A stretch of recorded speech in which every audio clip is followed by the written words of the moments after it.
Hi ಸ್ನೇಹಿತರೆ, welcome back our job alerting Kannada YouTube ಚಾನಲ್ಗೆ. ಸ್ನೇಹಿತರೆ, ಈ ಪಿ ಡಿ ಒ ಹುದ್ದೆಗಳಿಗೆ ಸಂಬಂಧಿಸಿದಂತೆ ಈಗ ಆಲ್ರೆಡಿ HK ವೃಂದದ್ದು ಎಕ್ಸಾಮ್ ಕೂಡ ಮುಗಿದಿದೆ. ಅದು ಸ್ವಲ್ಪ ಪ್ರಾಬ್ಲಮ್ ಆಗೈತಿ. ಅದು ಏನಂತ ಇನ್ನೊಂದು ವಿಡಿಯೋದಲ್ಲಿ ಸಂಪೂರ್ಣ ತಿಳಿಸ್ಕೊಡ್ತೀನಿ. ಈಗ HKಗೆ ಸಂಬಂಧಿಸಿದಂತೆ ಯಾವ ರೀತಿಯಲ್ಲಿ ಎಕ್ಸಾಮಲ್ಲಿ ಯಾವ ರೀತಿ ಕ್ವಶನ್ಗಳು ಬರ್ತಾವ, ಯಾವ ವಿಷಯಕ್ಕೆ ಸಂಬಂಧಿಸಿ ಹೆಚ್ಚು ಕ್ವಶನ್ಗಳು ಬರ್ತಾವೋ, ಅದ್ರ ಜೊತೆಗೆ ಯಾವ ವಿಷಯವನ್ನು ನಾವು ಸರಿಯಾಗಿ ಓದಿಕೊಂಡ್ರೆ ಹೆಚ್ಚಿನ ಸ್ಕೋರನ್ನು ಮಾಡ್ಬೋದು ಅಂತ ಇವತ್ತಿನ ವಿಡಿಯೋ ಸಂಪೂರ್ಣವಾಗಿ ತಿಳಿಸ್ಕೊಡ್ತೀನಿ.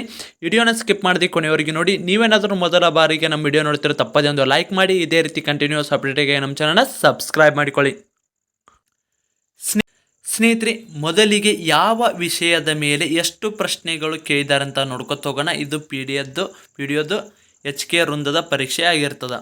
ಸ್ನೇಹಿತರೆ, ಇಲ್ಲಿ ಪಾಲಿಟಿ, IC, RD, PR ಅಂತ ಏನದಲ್ಲ, ಇದಕ್ಕೆ ಸಂಬಂಧಿಸಿದಂತೆ 21 ಪ್ರಶ್ನೆಗಳು ಬಂದಿರ್ತಾವೆ. ಜಿಯೋಗ್ರಫಿಗೆ ಸಂಬಂಧಿಸಿದಂತೆ 19 ಪ್ರಶ್ನೆಗಳು, ಹಿಸ್ಟ್ರಿಗೆ ಸಂಬಂಧಿಸಿದಂತೆ 16 ಪ್ರಶ್ನೆಗಳು, ಮೆಂಟಲ್ ಎಬಿಲಿಟಿಗೆ ಸಂಬಂಧಿಸಿದಂತೆ 11 ಪ್ರಶ್ನೆಗಳು, ಸೈನ್ಸ್ ಆ್ಯಂಡ್ ಟೆಕ್ನಾಲಜಿಗೆ ಸಂಬಂಧಿಸಿದಂತೆ 8 ಪ್ರಶ್ನೆಗಳು, ಸೋಷಾಲಜಿಗೆ ಸಂಬಂಧಿಸಿದಂತೆ 7 ಪ್ರಶ್ನೆಗಳು, ಸ್ಕೀಮ್ಸ್ ಮತ್ತು ಪ್ಲ್ಯಾನ್ಗೆ ಸಂಬಂಧಿಸಿದಂತೆ 7 ಪ್ರಶ್ನೆಗಳು, ಎಕನಾಮಿಕ್ಸ್ಗೆ ಸಂಬಂಧಿಸಿದಂತೆ 4 ಪ್ರಶ್ನೆ ಮತ್ತು ಕರೆಂಟ್ ಅಫೇರ್ಸ್ದು 4 ಪ್ರಶ್ನೆಗಳು, ಒಟ್ಟು 100 ಕ್ವಶನ್ಗಳದವು. ಈ ರೀತಿ ಬಂದಿರ್ತಾವೆ. ಹಾಗಿದ್ದರೆ ನಮ್ಮಿನ್ನು HKದಂತೂ ಎಕ್ಸಾಮ್ ಮುಗಿದಿದೆ ಅಂದ್ರೆ HKಗೆ ಯಾವ ವಿಷಯದ ಮೇಲೆ ಹೆಚ್ಚು ಪ್ರಶ್ನೆಗಳು ಕೇಳ್ತಾರಂತ ನೋಡೋದಾದ್ರೆ, ಸ್ನೇಹಿತರಿಗೆ ಆಲ್ರೆಡಿ ಪೊಲಿಟಿ ಅಥವಾ ICಯಲ್ಲಿ 21 ಪ್ರಶ್ನೆಗಳನ್ನು ಕೇಳಿರ್ತಾರೆ.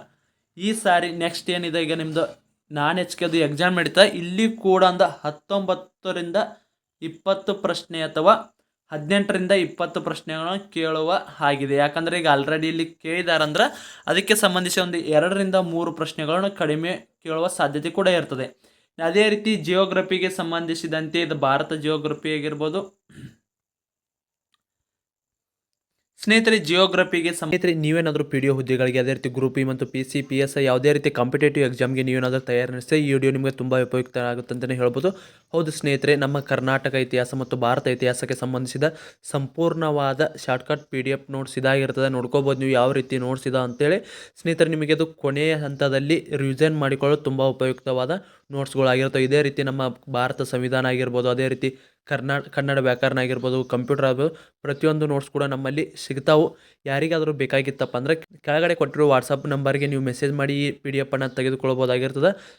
ಸ್ನೇಹಿತರೆ, ಇವು ನೋಟ್ಸ್ ಬಂದು PDO ಆಗಿರ್ಬೋದು, ಗ್ರೂಪ್ E ಹುದ್ದೆಗಳಿಗೆ ಆಗಿರ್ಬೋದು. ಈಗ ಆಲ್ರೆಡಿ ಒಂದು ರೇಂಜಿಗೆ ನೀವು ಓದಿರ್ತೀರ, ಅದನ್ನು ರಿವಿಷನ್ ಮಾಡ್ಕೊಳ್ಳೋ ಒಟ್ಟು ಬುಕ್ಕನ್ನು ಓದೋಕ್ಕಾಗ್ತಿರಲ್ಲ. ಅದಕ್ಕಾಗಿ ಈ ನೋಟ್ಸ್ಗಳನ್ನು ಶಾರ್ಟ್ಕಟ್ ನೋಟ್ಸ್ಗಳನ್ನಾಗಿ ಮಾಡಿರ್ತೀವಿ. ಎಲ್ಲ ರಿವಿಷನ್ಗೆ ಇವು ತುಂಬ ಉಪಯುಕ್ತವಾದ ನೋಟ್ಸ್ಗಳಾಗಿರ್ತವೆ. ಯಾರಿಗಾದರೂ ಬೇಕಾಗಿತ್ತಂದ್ರೆ ಕೆಳಗಡೆ ವಾಟ್ಸಪ್ ಮೆಸೇಜ್ ಮಾಡಿ PDF ಅನ್ನು ಪಡೆದುಕೊಳ್ಳಬಹುದಾಗಿರ್ತದೆ. ಸಂಬಂಧಿಸಿದಂತೆ ಒಟ್ಟು 19 ಇಲ್ಲೇ HKದಾಗ ಬಂದಿದ್ರೆ, ಇಲ್ಲಿನ HKದಾಗ 16ರಿಂದ 17 ಕ್ವಶನ್ ಬರುವ ಸಾಧ್ಯತೆ ಕೂಡ ಇರ್ತದೆ. ಯಾಕಂದರೆ ಈಗ ಆಲ್ರೆಡಿ ನಮ್ಗೆ ಕೇಳಿರ್ತಾರಂದ್ರೆ ಅದೇ ಪ್ಯಾಟರ್ನ್ದಾಗ ಕೂಡ ಕೇಳೋ ಸಾಧ್ಯತೆ ಕೂಡ ಜಾಸ್ತಿ ಇರ್ತದೆ. ಅದೇ ರೀತಿನ ಹಿಸ್ಟ್ರಿಯಲ್ಲಿ 16 ಪ್ರಶ್ನೆಗಳು ಅಲ್ಲಿ ಬಂದಾವಂದ್ರೆ, ಈ ಸಾರಿ ಇಲ್ಲಿ 16ರಿಂದ 18ವರೆಗೂ ಕೂಡ ಕ್ವಶನ್ ಬರುವ ಸಾಧ್ಯತೆ ಇರ್ತದೆ. ಅದಕ್ಕಾಗಿ ಆದಷ್ಟು ಹಿಸ್ಟ್ರಿ ಮೇಲೆ ಫೋಕಸ್ ಮಾಡಿ. ಇನ್ನು ಕಮ್ಯುನಿಕೇಷನ್ ಎಕ್ಸಾಮ್ಗೆ ಸಂಬಂಧಿಸಿದಂತೆ ಕಮ್ಯುನಿಕೇಷನಲ್ಲಿ ಯಾವುದೇ ರೀತಿಯ ಬದಲಾವಣೆ ಹಾಕಿರಲ್ಲ. ನಿಮಗಿದು ಸ್ಪಷ್ಟವಾಗಿ ಗೊತ್ತಿರಬೇಕಾಗಿರ್ತದೆ. 35 ಕನ್ನಡ, 35 ಇಂಗ್ಲೀಷ್ ವ್ಯಾಕರಣ, ಅದೇ ರೀತಿನ 30 ನಿಮ್ಮದು ಕಂಪ್ಯೂಟರ್ಗೆ ಸಂಬಂಧಿಸಿದಂಥ ಕ್ವಶನ್ಗಳು ಇರ್ತಾವೆ. ಸ್ನೇಹಿತರಿನ ಅದೇ ರೀತಿ ಮೆಂಟಲ್ ಎಬಿಲಿಟಿಗೆ ಸಂಬಂಧಿಸಿದಂತೆ 11 ಪ್ರಶ್ನೆಗಳು ಬಂದಿರ್ತವೆ. ಸ್ನೇಹಿತರೆ, ಸ್ವಲ್ಪ ಆದಷ್ಟು ಮೆಂಟಲ್ ಎಬಿಲಿಟಿ ಏನಿದೆಯಲ್ಲ ಸ್ವಲ್ಪ ನೀವು ಅಷ್ಟು ಸ್ಟ್ರಾಂಗ್ ಆಗೋದು ಉತ್ತಮ. ಯಾಕಂದ್ರೆ ಪ್ರತಿ ಸಾರಿ ಯಾವುದೇ ಎಕ್ಸಾಮ್ ಕೇಳಿ 8ರಿಂದ 10, 11 ಕ್ವಶನ್ಗಳು ಫಿಕ್ಸ್ ಇರತ್ತಾವ. ಅದಕ್ಕಾಗಿ ಸ್ವಲ್ಪ ಮೆಂಟಲ್ ಎಬಿಲಿಟಿಯನ್ನು, ಯಾಕಂದ್ರೆ ಅಲ್ಲೇ ಅಲ್ಲೇ ಆನ್ಸರ್ ಇರ್ತದಂತಲೇ ಹೇಳ್ಬೋದು. ಸ್ವಲ್ಪ ಅಲ್ಲೇ ಯೋಚನೆ ಮಾಡಿ ಸರಿಯಾಗಿ ಯಾವ ದಿಕ್ಕಾಗಿರ್ಬೋದು, ಟೈಮ್ದಾಗಿರ್ಬೋದು, ಈ ರೀತಿ ಏನು ಪ್ರಶ್ನೆ ಬಂದಿರ್ತವೆ ಅಲ್ಲೇ ಸ್ವಲ್ಪ ಸರಿಯಾಗಿ ಪ್ರಶ್ನೆನ ಓದಿದರೆ ಅಲ್ಲೇ ಆನ್ಸರ್ ಇರ್ತದೆ. ಸ್ವಲ್ಪ ಟ್ಯಾಲೆಂಟನ್ನು ಯೂಸ್ ಮಾಡಿ ಅಥವಾ ಸ್ವಲ್ಪ ಜಾಸ್ತಿ ಪ್ರಾಕ್ಟೀಸನ್ನು ಮಾಡಿಕೊಂಡು ನೀವು ಹೋದರೆ 8ರಿಂದ 10 ಕ್ವಶನ್ಗಳು ನಿಮ್ಮ ಜೇಬ್ನ್ಯಾಗ ಇದ್ದಂಗೆ. ಇನ್ನು ಅದೇ ರೀತಿನ ನೆಕ್ಸ್ಟ್ ಸೈನ್ಸ್ ಆ್ಯಂಡ್ ಟೆಕ್ನಾಲಜಿ. ಇದು ಸೈನ್ಸ್ ಆ್ಯಂಡ್ ಟೆಕ್ನಾಲಜಿಗೆ ಇನ್ನು ನಿಮಗೆ ಟೈಮ್ ಐತಿ, ಓದ್ಕೊಳ್ಳೋಕೆ 20 ದಿನ ಆದರೂ ಟೈಮ್ ಐತಿ. ಅದಕ್ಕಾಗಿ ಇದನ್ನು ಕೂಡ ಸ್ವಲ್ಪ ಜಾಸ್ತಿ ನೋಡೋದು ಉತ್ತಮ. ಇಲ್ಲಿ ಕೂಡ 6ರಿಂದ 8 ಪ್ರಶ್ನೆಗಳು ಬರುವ ಸಾಧ್ಯತೆ ಇರ್ತದೆ.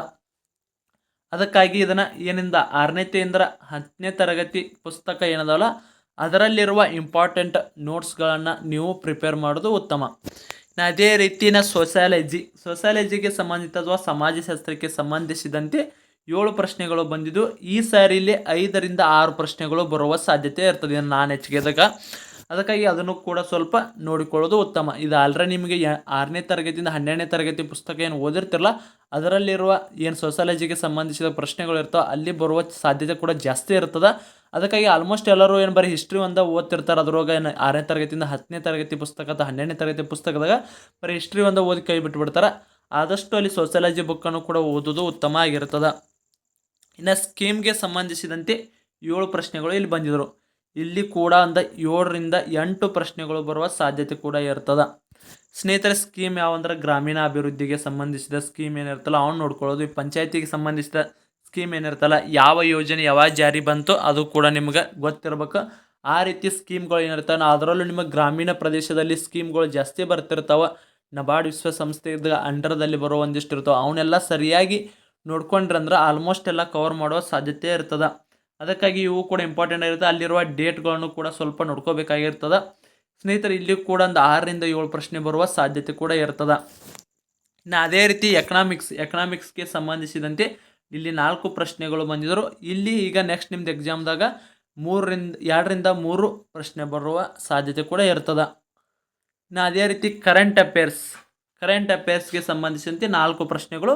ಆದರೆ ಈ ಬಾರಿ ಇಲ್ಲಿ ಕರೆಂಟ್ ಅಫೇರ್ಸ್ದು ಜಾಸ್ತಿ ಪ್ರಶ್ನೆಗಳು ಬರ್ತಾವೆ. 6ರಿಂದ 7 ಪ್ರಶ್ನೆಗಳು ಬರುವ ಸಾಧ್ಯತೆ ಇರ್ತದೆ.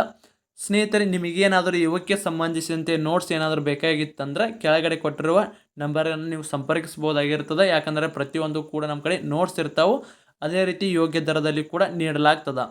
ಇನ್ನು ಅದೇ ರೀತಿಯ ನೆಕ್ಸ್ಟ್ GK ಆ್ಯಂಡ್ ಅದರ್ಸ್ಗೆ ಸಂಬಂಧಿಸಿದಂತೆ 3 ಪ್ರಶ್ನೆಗಳು. ಇಲ್ಲಿ ಕೂಡ ಈ ಸಾರಿನೂ ಕೂಡ 2ರಿಂದ 4 ಪ್ರಶ್ನೆಗಳು ಬರುವ ಸಾಧ್ಯತೆ ಕೂಡ ಇರ್ತದೆ. ಒಟ್ಟಾರೆಯಾಗಿ ಇಲ್ಲಿ 100 ಪ್ರಶ್ನೆಗಳಿಂದ ಕೂಡಿದ ಕ್ವಶನ್ ಪೇಪರ್ ಇದಾಗಿರ್ತದೆ. ಇಲ್ಲಿ GK ಕ್ವಶನ್ ಪೇಪರಲ್ಲಿ ಈ ರೀತಿ ಪ್ರಶ್ನೆಗಳು ಬರ್ತಾವೆ. ಆದರೆ ಕಮ್ಯುನಿಕೇಷನಲ್ಲಿ ಯಾವುದೇ ರೀತಿಯ ಬದಲಾವಣೆ ಆಗಲ್ಲ. ಅಲ್ಲಿ ಏನು ಸೇಮ್ ಪ್ರೊಸೀಜರ್ ಐತಲ್ಲ ಅದೇ ರೀತಿ ಬರ್ತಾವೆ. ಇಂಗ್ಲೀಷ್ ಗ್ರಾಮರ್ಗೆ ಸಂಬಂಧಿಸಿದಂತೆ 35 ಪ್ರಶ್ನೆಗಳು. ಕನ್ನಡ ವ್ಯಾಕರಣಕ್ಕೆ ಸಂಬಂಧಿಸಿದಂತೆ 35 ಪ್ರಶ್ನೆಗಳು. ಅದೇ ರೀತಿ ಕಂಪ್ಯೂಟರ್ಗೆ ಸಂಬಂಧಿಸಿದಂತೆ 30 ಪ್ರಶ್ನೆಗಳನ್ನು ಕೇಳ್ತಾರೆ. ಇನ್ನು ನಿಮ್ಗೆ ಸಾಕಷ್ಟು ಟೈಮ್ ಐತಿ. ಯಾವುದಾದ್ರೂ ಚಲೋ ಯೂಟ್ಯೂಬ್ ಚಾನಲ್ ಅಥವಾ ನಿಮಗೆ ಇಷ್ಟವಾದ ಬುಕ್ಕನ್ನು ತೆಗೆದುಕೊಂಡು ನೀವು ಓದೋದು ಉತ್ತಮ. ಕಂಪ್ಯೂಟರ್ಗೆ ಸಂಬಂಧಿಸಿದಂತೆ ನಾನು ಹೇಳ್ತಾ ಇರೋದು ಯಾಕಪ್ಪ ಅಂದ್ರೆ ನಾನು ಯಾವುದೇ ಒಂದು ಬುಕ್ ಅಥವಾ ಯಾವುದೇ ಹೆಸರು ಹೇಳಿಲ್ಲ. ಯಾಕಂದರೆ ಸಾಕಷ್ಟು ಅಭ್ಯರ್ಥಿಗಳು ಇದನ್ನು ಅಡ್ವರ್ಟೈಸ್ ಮಾಡಕತ್ತಾನೆ, ಅದಕ್ಕಾಗಿ ಹೇಳ್ತಾ ಇರುತ್ತೆ ತಿಳ್ಕೊತಾರೆ. ಅದಕ್ಕಾಗಿ ನಿಮಗೆ ಯಾವ್ದು ಇಷ್ಟ ಆಗುತ್ತಲ್ಲಪ್ಪ ಅದನ್ನು ಕೂಡ ಓದೋದು ಉತ್ತಮ. ಸ್ವಲ್ಪ ಇವತ್ತು ಚಿಗುರು ಬುಕ್ತು ಕೂಡ ಒಂದು ಹೊಸ ಬುಕ್ ಬಂದಿರ್ತದೆ ಕಂಪ್ಯೂಟರ್ಗೆ ಸಂಬಂಧಿಸಿದಂತೆ. ಅದು ತುಂಬ ಜಾಸ್ತಿ ಪೇಜ್ಗಳಿಂದ ಕೂಡಿದ ಬುಕ್ ಐತಿ. ಅದನ್ನು ಇಷ್ಟು ಕಡಿಮೆ ಸಮಯದಾಗ ಕವರ್ ಮಾಡೋಕ್ಕಾಗಲ್ಲ. ಆದರೆ ನಿಮಗೆ ಯೂಟ್ಯೂಬ್ ವಿಡಿಯೋ ಇದಕ್ಕೆ ಬೆಸ್ಟ್ ಅಂತಲೇ ಹೇಳ್ಬೋದು. ಶಾರ್ಟ್ಕಟ್ದಾಗಿ ಓದಿ ನೀವು ಆಲ್ಮೋಸ್ಟ್ ಎಲ್ಲನ ಕವರ್ ಮಾಡ್ಕೋಬೋದು.